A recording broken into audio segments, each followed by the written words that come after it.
Hi, I'm Tim. Welcome to our channel, and thanks for logging on. If you enjoy these videos, do me a favor and subscribe to our YouTube channel right here at Watchbox Reviews. I would really appreciate it, and I promise to update daily. If you love this watch, you can see it and you can purchase it on our website, thewatchbox.com. And today we are discussing a lovely Rolex Oyster Perpetual Submariner reference 1680, 5.6 million serial number, so roughly 1978. This is a vintage Rolex sub that I would buy for myself because it is deliciously unfettled and intact. You can see on my 16 centimeter circumference wrist, the watch wears like a vintage piece. Not quite 40 millimeters, it's about 39.5 on the wrist, and a bit thicker than a modern sub because with that domed plexiglass, the watch is 13.8 millimeters thick. And you will note, lug to lug, the watch measures true because these pivoted end links on this old style 93-150 bracelet means that the true lug to lug dimension is the width across the wrist, and that is 47.4 millimeters. Now the timepiece has a 20 millimeter lug spacing, so you can still use any strap that you would use on almost any modern Submariner. If you wanted to convert over to a strap, 20 millimeter spacing between the lugs, and you have those lovely strap tool apertures back in 1978, so you can easily remove the strap and pop the spring bars. The timepiece is fitted with a model correct Rolex 93150 Oyster bracelet with 580 end links. Let's give ourselves a bit more light here, get a bit closer, and you can see this Oyster bracelet is in very good shape. Pivoted end links, old style. You can also see hollow center links, you can gaze right through it. All of satin finish, removable links fixed by screws, and then you've got a Oyster clasp from the period with many individual adjustment apertures inside, and then you've also got the fold out dive extension should you wish to use the watch over exterior apparel. I would dissuade you from actually diving with a vintage dive watch, but this watch will pass its water test. Now you can see that the bracelet is in very good condition as the Rolex crown retains all of its original metal, and it's quite sharply relieved against the base of the stamped clasp. So although there are marks, scratches, and scuffs, very little original metal has been removed. And that's true of the case as well, where you can see that the lugs are symmetrical from side to side. They're full. They're also full and symmetrical from end to end. And you can see at all four corners evidence of the original factory beveling. This is exceptional. I would say that maybe 1 in 20 vintage subs from this period comes into my office with this much original metal and finishing still in evidence.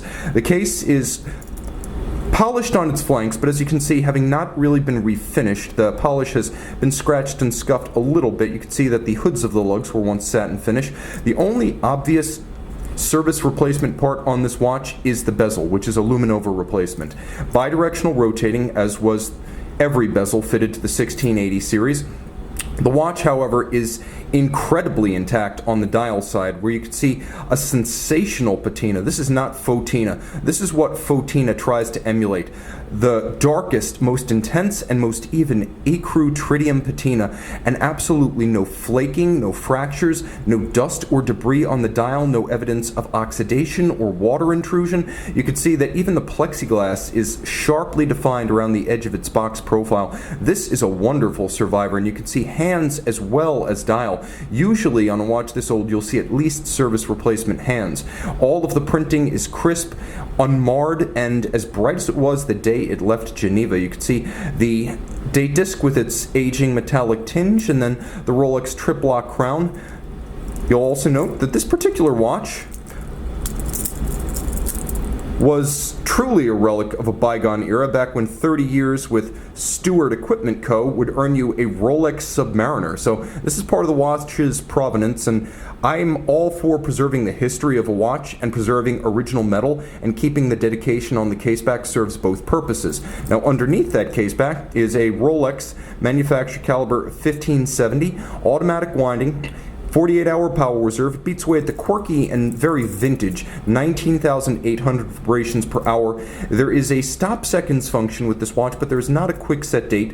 The timepiece with a COSC chronometer certification, and the balance architecture is free-sprung for shock resistance. The better to take and hold the Rolex 5-position adjustment that helps the watch to earn the chronometer certification, and those 5 positions of adjustment better able to even out and minimize the positional delta thanks to the handmade Breguet overcoil hairspring that is in this movement.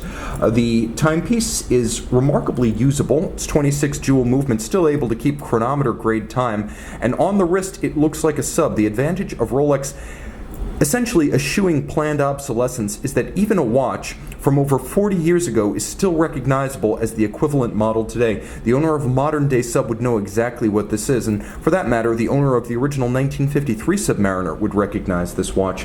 Become part of the canon of Rolex. Own a vintage Submariner in exquisite condition on the watch box.